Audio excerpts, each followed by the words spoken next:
2 tahun yang lalu saya sudah tahu bahwa kripto itu haram. Tapi saya main kripto, tapi hanya sebagai investasi, saya nggak trading.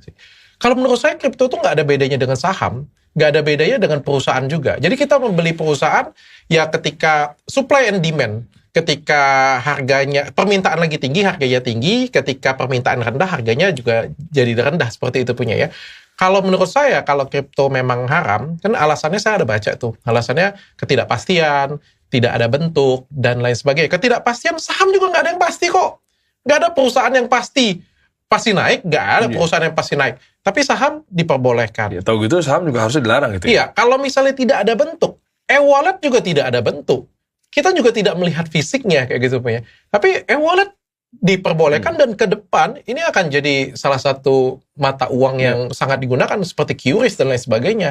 Nah, gimana sih kita ngelihat ini Pak Ustadz? Karena saya aja yang muslimnya itu SD aja Pak Ustadz bisa mendebatkan hal seperti ini. Tapi kan ini kan sudah ada lembaga yang sudah patok Pak Ustadz. Oh, Masya Allah. Pertanyaan tajam, Ustaz. Jadi Bitcoin sekarang berapa dokter punya portofolio?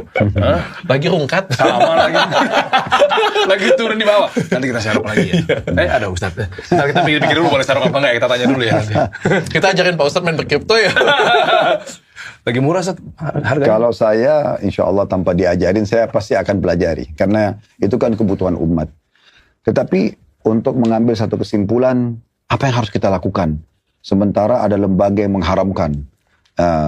Apakah kita ikut haram atau tidak? Saya sudah tadi memberikan gambaran. Kalau saya pribadi, saya tidak akan tergesa-gesa menghakimi satu kasus sebelum berjalan dulu waktu. Karena memang ulama masih mempelajarinya.